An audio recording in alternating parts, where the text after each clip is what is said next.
The government is not saying that it will not collect taxes.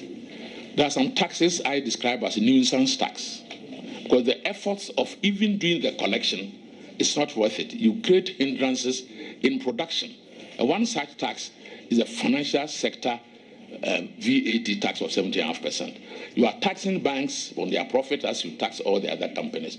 Now, financial sector transactions deals with my operations within the bank, what would have been COT and related issues. You want to tax those.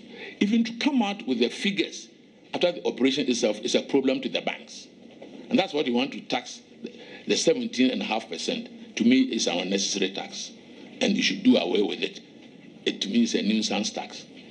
Now, we talk about corporate tax. So sometimes you should be talking about having a bigger net to collect from, rather than knowing that a few people, no matter what you do, they will pay, and you keep on increasing the taxes. This is what Ghana has been doing for quite some time.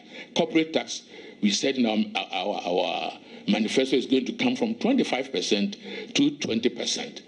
Withholding tax has to be withdrawn. What is withholding tax? It's a lazy way of taxing. Somebody is taxed in advance of an operation and is allowed to take it at the end. What does it do? You are taking people's working capital. And it's 5–10%. Such taxes should be looked at. We're looking at production. We are looking at making this whole thing friendly to businesses. So any tax that creates a hindrance to business, we are going to look at. Our first budget, which will be in early March, will review all these taxes, and we will announce to the country through the budget which taxes we will do away with. We did mention them in our manifesto, and we are going to keep to the promise. We've already met on this 3 times. That's the economic sectors, and we are looking at the relevant figures to inform our budget. Our number one problem we have in this country is unemployment. And the unemployment is assuming alarming proportion because the economy is not growing.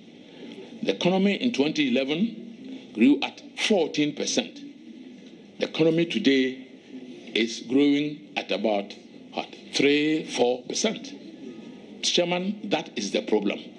And therefore, all of us will have to think about growth. And thinking about growth means that we have to look at our economic ministries to pave the way for the private sector to operate smoothly. That's why we're described as private sector friendly system we want to put up. We need growth to be able to solve our unemployment problem. And as a senior minister, I will coordinate with my colleagues to think and dream growth, to do things that will enable the private sector come in a big way to assist with growth. If you look at other projects and programs we have in our manifesto, we're talking about one district, one factory. All these are to ginger growth, and we're certainly going to pursue them. You need capital to do this. Therefore, one of the challenges of this government will be accessing capital. And I think we're going to do our best to access capital to make this realizable. And with regard to the cocaine that came into the country, in actual fact, I was not even the minister. And Honorable Chairman, it wasn't as a Minister of Defense. It was as a Minister for the Interior. I was appointed Minister for the Interior on 5th of May. It took me about 1 week before I even went there. The ship and the laws and the problems that came with it was on 3rd May. So at the time it happened, I wasn't even the minister.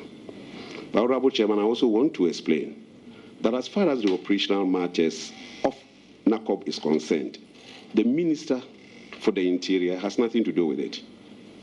The Minister for the Interior will not even be served with the sit reps, the sit reps, daily occurrences of the police. The Minister for the Interior will not know about any of the work that they do. The Minister for the Interior is only responsible for the administrative aspects of that ministry. So even if I was there at the time, I wouldn't have been informed of what they were doing. The departments, ministries, and agencies sometimes have their own legal departments.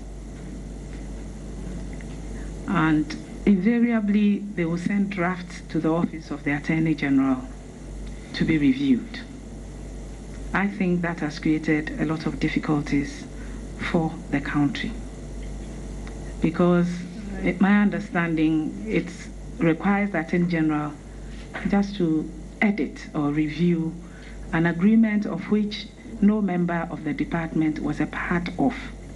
It becomes difficult, therefore, for the office to determine whether the document itself reflects the true understandings of the parties that are involved.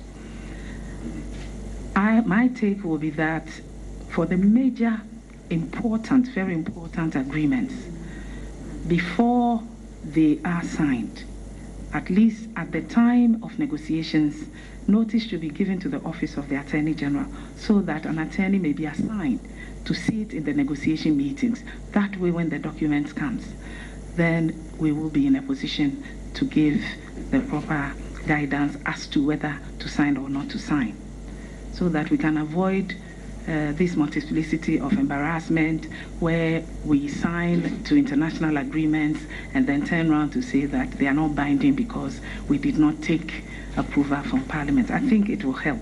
And if this Honorable House may approve my nomination, I would want to notify my colleagues to take notice of this important requirement.